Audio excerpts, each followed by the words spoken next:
حضرت عائشہ کہتی ہے کہ میں نے دیکھا کہ اللہ کے نبی اتنے لمبے لمبے سجدے کر رہے ہیں تو میں نے پوچھ لیا ایک مرتبہ اللہ کے نبی اتنے لمبے لمبے سجدے کیوں کر رہے ہیں؟ آپ نے جواب دیا افلا اکون عبدا شکورا، اے میری بیوی عائشہ کیا میں اللہ کا شکر گزار بندہ نہ بنوں؟ جس اللہ نے مجھے نبیوں کا سردار بنایا، امام الانبیاء بنایا، جس اللہ نے مجھے بے شمار نعمتوں سے نوازا، جس اللہ نے مجھے حوض کوثر کا مالک بنایا، جو اللہ مجھے جنت کا دروازہ کھولنے کا آرڈر دے گا، یہ ساری نعمتیں مجھے اللہ تبارک و تعالیٰ نے دی ہے، کیا میں اللہ کا شکر گزار نہ بنو؟ میرے بھائیو یہ ذمہ داری کا احساس تھا امام کائنات کو، تو اللہ رب العالمین کا شکریہ اس انداز سے اللہ کے نبی صلی اللہ علیہ وسلم کیا کرتے تھے کہ آپ کے پیروں میں ورم پڑ جایا کرتا تھا۔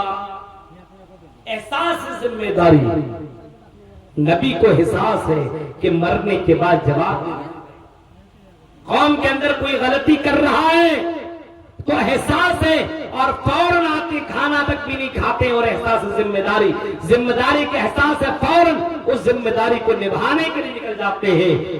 اللہ کے نبی کے پاس 3 لوگ آئے، صحیح بخاری کی حدیث ہے، ثلاثۃ رہط، اللہ کے نبی صلی اللہ علیہ وسلم کے پاس 3 لوگ آئے اور 3 لوگوں نے اللہ کے نبی کی بیویوں سے سوال کیا، کیونکہ اللہ کے نبی گھر کے اندر موجود نہیں ہے۔ کیا پوچھتے ہیں کہ اللہ کے نبی کی زندگی کے بارے میں بتاؤ، باہر کے حالات تو ہم جانتے ہی ہیں، گھریلو زندگی کے بارے میں بتاؤ کہ اللہ کے نبی عبادت کتنی کرتے ہیں، کب سوتے ہیں، کب جاگتے ہیں، کب کتنا کھاتے ہیں، کیا کرتے ہیں، یہ ساری باتیں ہمیں بتائیے، کب دعا مانگتے ہیں، کب بیوی بچوں کے ساتھ رہتے ہیں۔ بیویوں نے اللہ کے نبی کے بارے میں بتایا کہ اللہ کے نبی رات میں سوتے بھی ہیں، جاگتے بھی ہیں، بیویوں کا حق بھی ادا کرتے ہیں، یہ سارا کام کرتے ہیں۔ ان لوگوں کو کم لگا کہ اللہ کے نبی صلی اللہ علیہ وسلم کی عبادتیں کہاں اور ہماری عبادتیں کہاں؟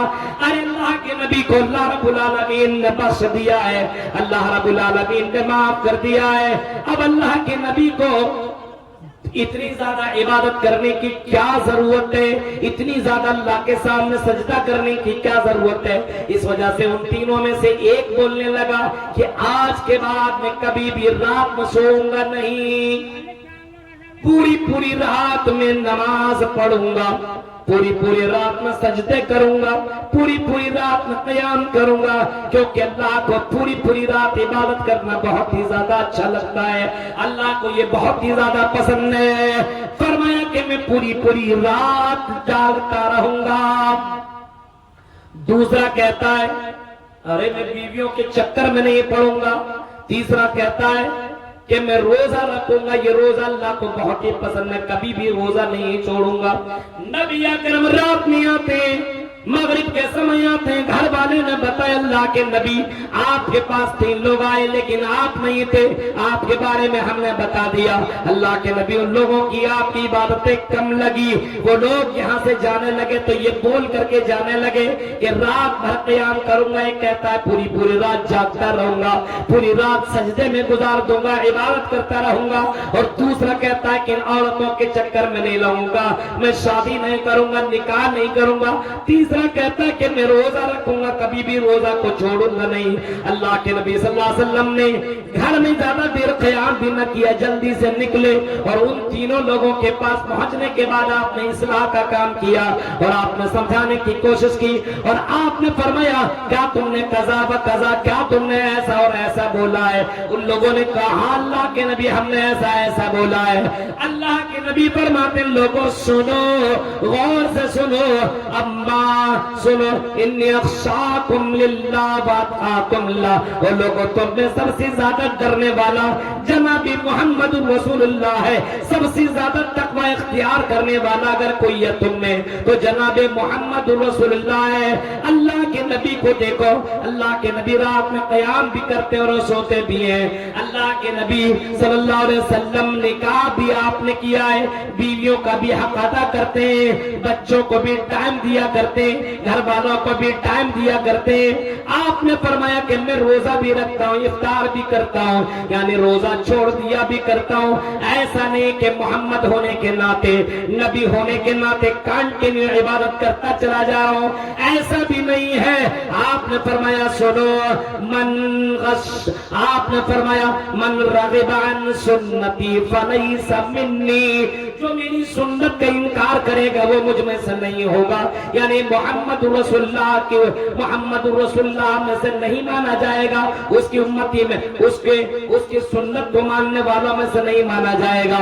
اگر نبی کو مانتے ہو تو نبی کی سنت یہ کہ نکاح کرو, نبی کی سنت یہ کہ رات میں سو بھی جاگو بھی, نبی کی سنت یہ کہ روزہ بھی رکھو اور روزہ چھوڑو بھی, افطار بھی کر لیا کرو.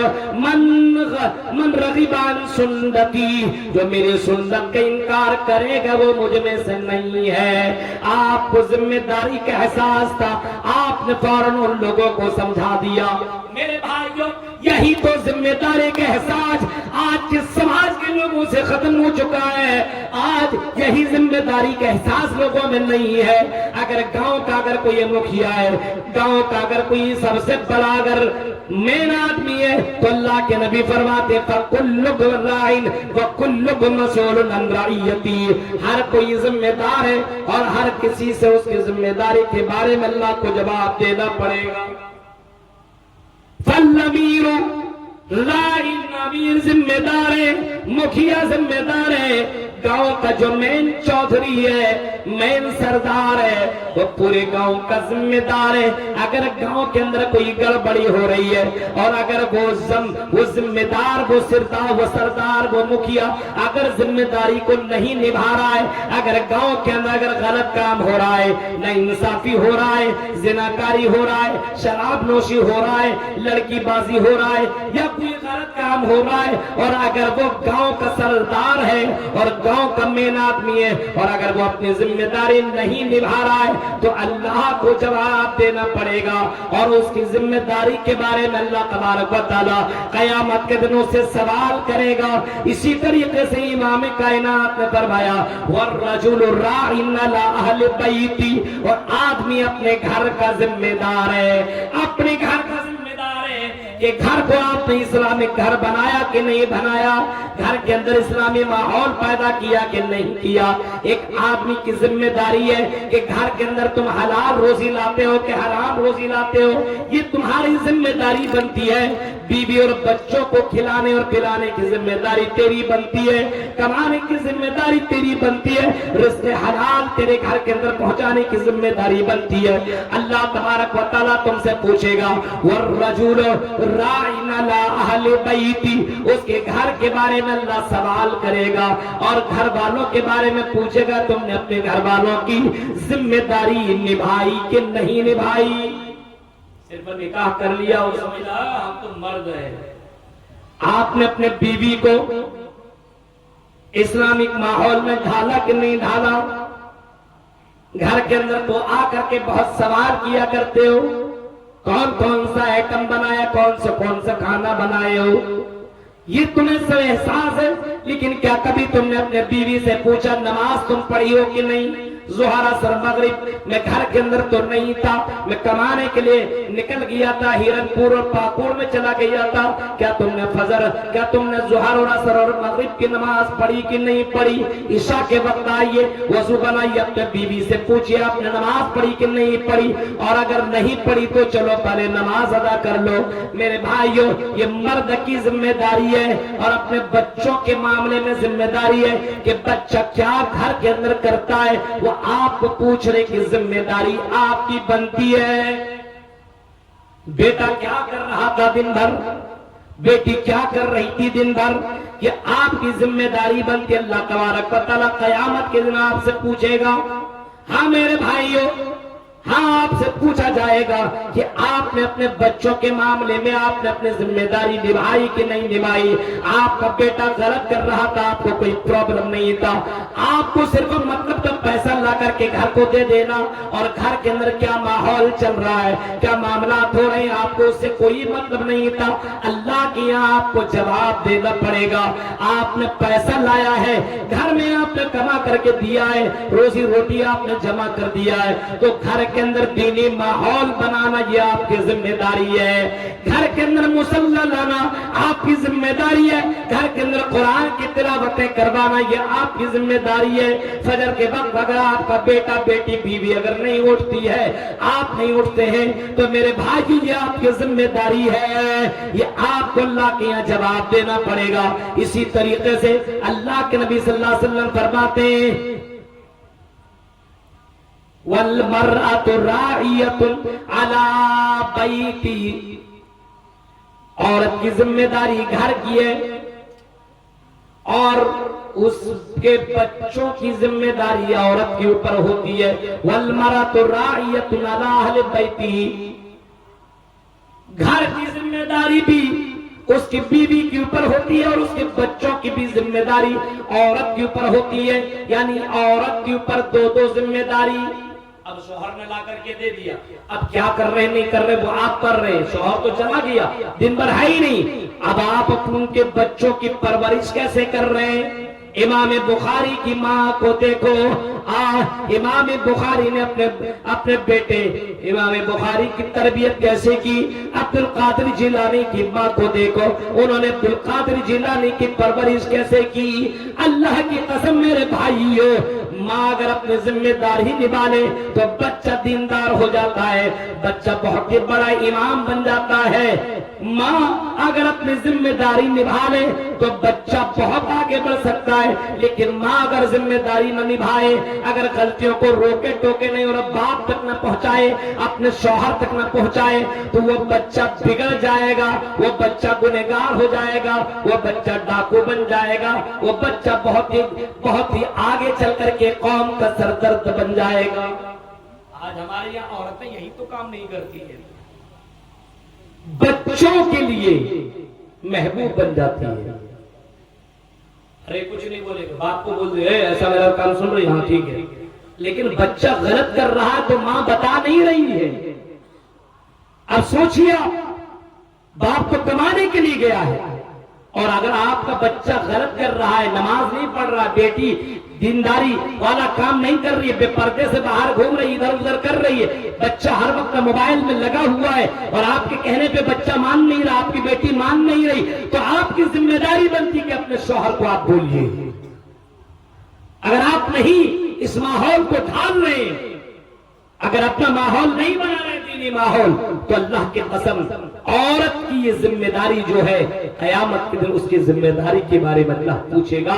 اور آخر میں فرمایا فَكُلُّكُمْ رَاعٍ وَكُلُّكُمْ مَسْئُولٌ عَنْ رَعِيَّتِهِ, ہر کوئی ذمہ دار ہے اور ہر کسی سے اس کے ذمہ داری کے بارے میں اللہ کو جواب دینا پڑے گا. غور کرو میرے بھائیوں, یہی احساس ذمہ داری اگر لوگوں کے اندر پیدا ہو جائے, اتنے بڑے بڑے جلسے کرانے کی ضرورت نہیں ہے. یہ مسجد کی ذمہ داری کس کی بنتی ہے؟ پوری گاؤں کی ذمہ داری بنتی ہے.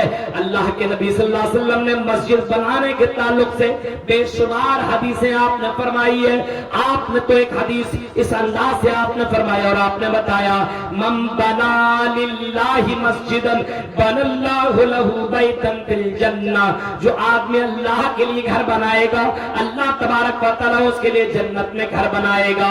اب بتاؤ یہ کتنی بڑی خوشخبری اور کتنی بڑی بشارت ہے, جو دنیا میں اللہ کے لیے مسجد بنائے تو اللہ تعالیٰ اس کے لیے جنت میں گھر بنائے گا. خالی جنت ہی بول دیتا کافی تھا, جنت میں گھر بنائے گا. اب سوچو, تصور کرو, اتنی بڑی بشارت اور خوشخبری مل جانے کے بعد میرے بھائیوں, بڑے بڑے بنگلے بنانے والوں, بڑے بڑے گھر بنانے والوں, ایک سے ایک گاڑیاں لینے والوں, ایک سے ایک موبائل لینے والوں,